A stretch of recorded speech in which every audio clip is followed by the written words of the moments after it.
Demokrasi yang terambil dari istilah Yunani atau demos yang berarti bahwa rakyat, sedangkan kratein yang berarti pemerintahan. Nah, kemudian maka itu demokrasi itu suatu pemerintahan yang dipegang oleh rakyat yang disebut dengan from, by, and for the people. Dia dari dan oleh dan untuk juga berkepentingannya untuk masyarakat. Lalu kemudian sekaitan dengan itu, dalam kenyataan demokrasi sangat diskriminatif. Karena demos dimaksudkan hanya untuk rakyat, tertentu saja. Tidak semua orang terlibat dalam perwakilan yang hanya mereka karena sebab tertentu. Artinya apa? Bahwa kalau kita melihat secara menyeluruh, rakyat itu dari kecil sampai dewasa, tua, perempuan, laki-laki, tidak semua orang bisa berdemokrasi. Tidak semua orang bisa memberikan sebuah demokrasinya. Kelihatannya dianggap sebagai diskriminatif.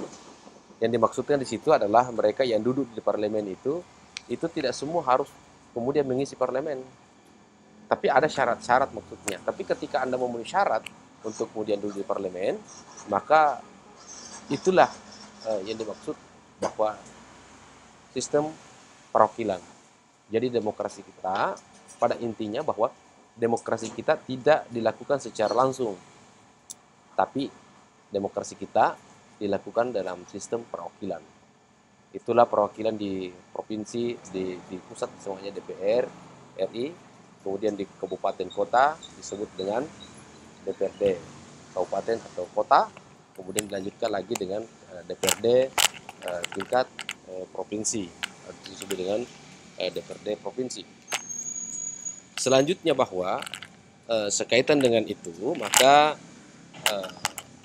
ruang-ruang untuk kemudian memasuki atau mengisi lini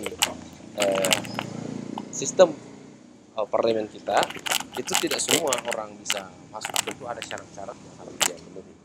Nah, olehnya itu dalam bentuk demokrasi yang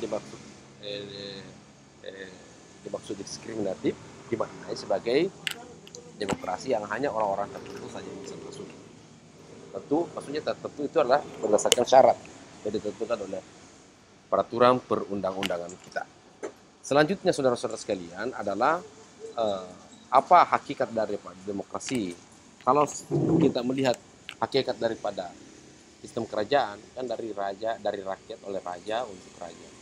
Kalau kemudian hakikat demokrasi mengandung pengertian pemerintahan dari rakyat, government the people, pemerintahan oleh rakyat, government by people, pemerintahan untuk rakyat, atau government for the people. Nah, inilah kemudian yang dijadikan sebagai dasar di dalam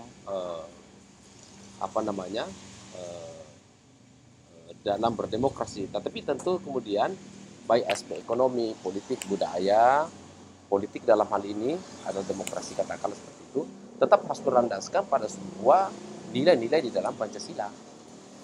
Ya, jadi artinya bahwa nilai yang ada dalam Pancasila itu tidak boleh bertentangan dengan aspek hidup masyarakat ekonomi sosial.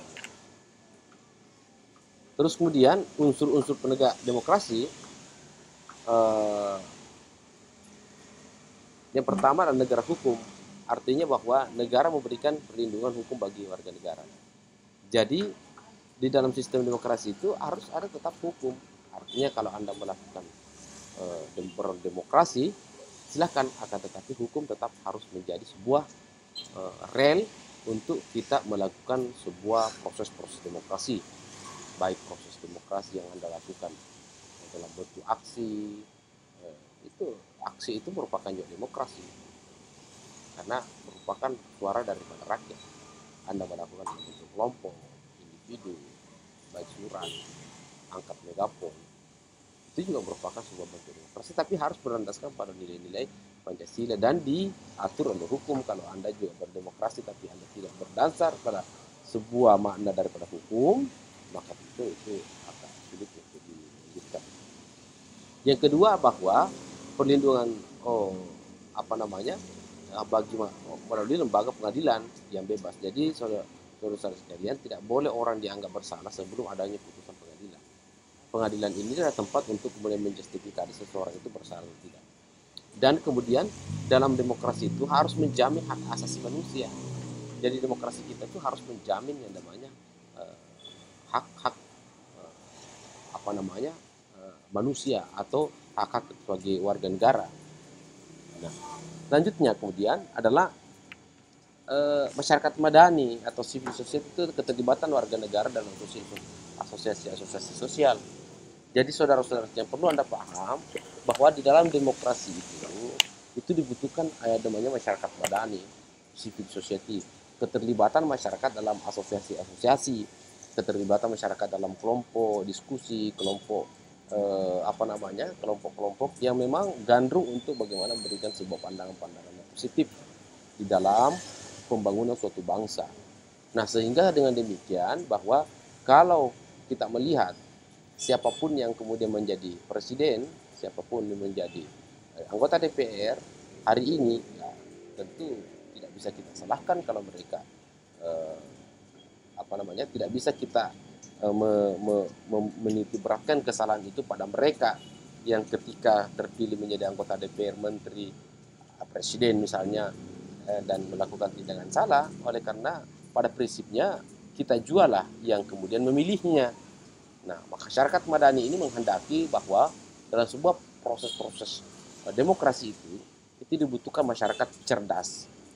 Kalau masyarakat tidak cerdas memilih, ya tentu ini akan memengaruhi daripada kepemimpinan atau ruang-ruang yang mengisi pemerintahan.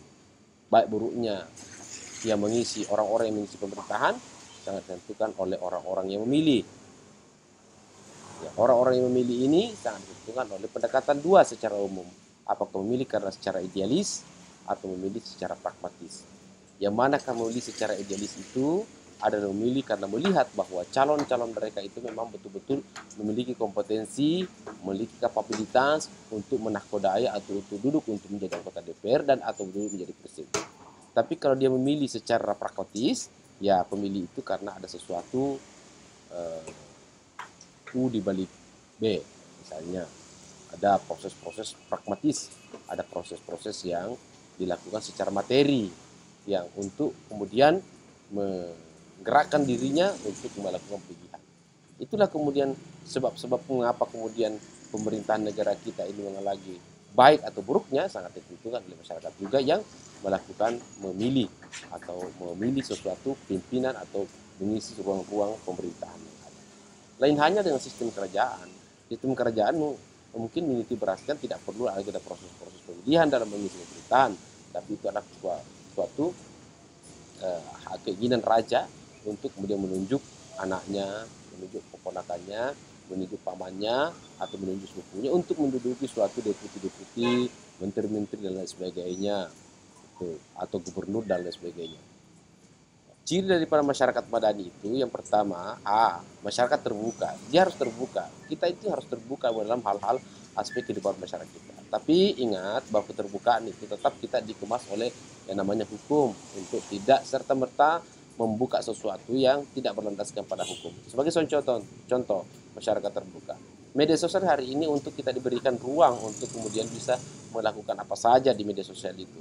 Akan tetapi ingat, di dalam ruang tersebut itu sangat ditekankan untuk harus berdasarkan hukum, karena kalau tidak maka ketika Anda lakukan sebuah transparansi di depan umum dan kemudian ada pihak-pihak yang terzolimi, ada pihak yang korban dan tersakiti, maka Anda saja bisa dilapor oleh karena mengalami kerugian-kerugian yang dialami atau korban yang dialami oleh perbuatan keterbukaan Anda.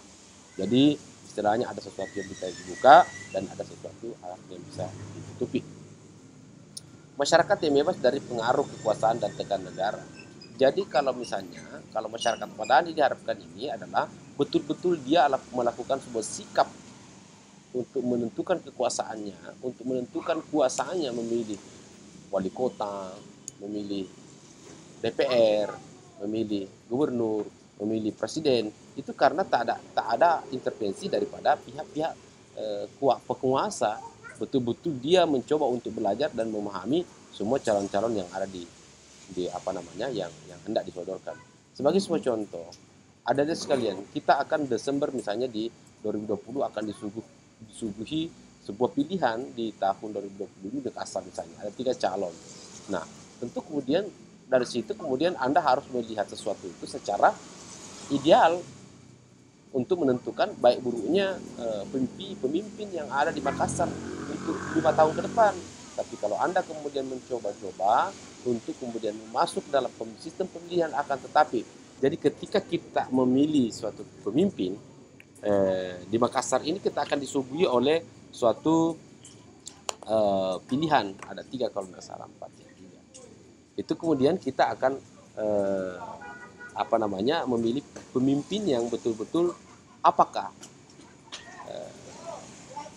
Anda memilih berdasarkan pada pendekatan pragmatis atau dengan materi, janji-janji, iming-iming, sembako misalnya begitu, atau dalam kuasa kotornya disogok gitu.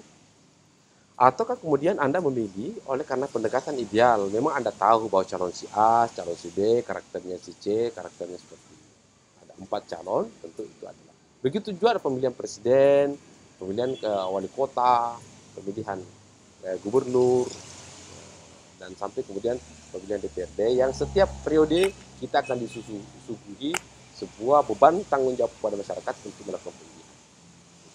Apakah Anda memilih tanpa kekosaan, tanpa tekanan atau tidak?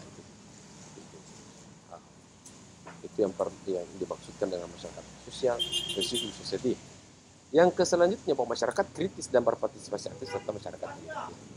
Jadi kemarin itu saya mengatakan, kemarin saya melakukan sebuah pendidikan politik di Parepare, dan ada salah satu mahasiswa bertanya kepada saya, Pak, apakah boleh mahasiswa terjun dalam dunia politik? Saya mengatakan bahwa sesungguhnya manusia itu secara umum adalah makhluk zoon politikon. Manusia itu tidak bisa hidup tanpa bantuan dan pertolongan orang lain. Dia mengatakan bahwa bagaimana kalau mahasiswa ikut terlibat politik praktis? Saya mengatakan itu boleh-boleh saja, akan tetapi ada perannya. Mahasiswa itu kan memiliki peran untuk sebagai agen berubah, social of change, untuk melakukan sebuah perubahan di masyarakat. Apa yang betul dilakukan? Menulis wali kota yang ideal, menulis presiden yang ideal, kirim di surat kabar, kirim di media sosial, menulis. Anda kemudian mau mengatakan ini yang terbaik dengan pendekatan ideal, itulah. Jadi keterlibatan Anda adalah tentu terlibat secara praktis, akan tetapi mencoba mengusung sesuatu hal-hal positif kepada apa yang Anda suka, tapi tidak mencoba untuk menggombosi keburukan-keburukan para lawan-lawannya. Itulah kerangka ideal yang kita harus bangun. Itulah kerangka pencerahan yang harus kita lakukan. Seperti itu bahasa saya dan jawaban saya kepada mahasiswa. Jadi dia mengatakan bahwa masalahnya, Pak, adalah kalau kita berpolitik mahasiswa itu kan dianggap sebagai politik itu kan tabu. Kayak tidak enak rasanya, menyebut politik itu kayak kurang enak. Saya mengatakan iya, saya mengatakan bahwa politik sesungguhnya itu adalah pekerjaan yang mulia. Mengapa? Orang berpartai politik itu, Pak, adalah orang-orang yang kemudian terlibat di dalam partai tanpa digaji. Berarti pekerjaannya sangat mulia. Bayangkan, saking mulianya saya katakan bahwa dia dengan berpartai, dia adalah yang mengusung anggota DPR untuk terpilih menjadi anggota DPR, Pak. Kalau yang diusung itu orangnya baik, akan luar biasa sekali, kita katakan sudah mulia. Nah, tentu kemudian tidak berarti bahwa politik pragmatisme praktis itu maksud adalah terlibat dalam partai politik. Kan tidak. Berpolitik itu kan tidak selamanya harus terlibat dalam partai politik. Tapi kan berpolitik ada cara-caranya, ada cara yang kita lakukan di dalam melakukan suatu sikap-sikap terhadap suatu pilihan. Gitu. Mungkin petani dengan caranya sendiri, politisi dengan caranya sendiri, dosen juga dengan caranya sendiri. Jadi tidak bisa. Kecuali kalau misalnya Anda masuk terlibat dalam kemudian politik praktis yang kemudian dipengaruhi oleh kekuasaan, dipengaruhi dan menghilangkan idealisme Anda di dalam sikap-sikap politik, tentu ini yang harus ditanda tanya besar. Bukan itu yang saya maksud. Yang saya maksud adalah tetap dalam kerangka ideal. Banyak kan ruang-ruang kita berdiskusi, berdialog, menurunkan teori-teori tentang kepemimpinan, kemudian menyampaikan kepada publik. Berdiskusi mahasiswa, menurunkan teori-teori tentang wali kota di dunia yang baik, melakukan perbandingan, wali kota di Amerika yang paling baik, wali kota di Iran paling baik, wali kota di Amerika paling baik, Australia paling baik, Singapura yang paling baik, kemudian Indonesia paling baik. Lalu kemudian Anda turunkan dan diskusikan di dalam klub-klub kelompok-kelompok Anda, lalu kemudian mencoba mempublis. Itu yang saya maksud dengan keterlibatan Anda secara politik. Artinya keberpihakan Anda pun kepada calon yang keberpihakan Anda pada idealismenya Anda untuk melihat siapa calon yang terbaik. Yang kedua adalah masyarakat kritis, berpartisipasi aktif serta masyarakat egaliter. Ya memang kita harus kritis, mahasiswa itu harus kritis, harus mencoba untuk menanamkan sikap-sikap kritisnya di dalam merespon merespon yang namanya sikap politik yang ada. Nah itulah bentuk yang demokrasi yang bisa kita lakukan sebagai mahasiswa. Tidak hanya sistem kiri kanan langsung masuk kiri kanan begitu tanpa ada pertimbangan, Anda pakai otak untuk kemudian memilih sesuatu. Infrastruktur dari partai politik, kelompok gerakan dan kelompok penekan atau kelompok kepentingan. Jadi dalam sebuah keseimbangan partai politik itu dengan melihat terkait dengan unsur demokrasi itu adalah ada kelompok partai politik.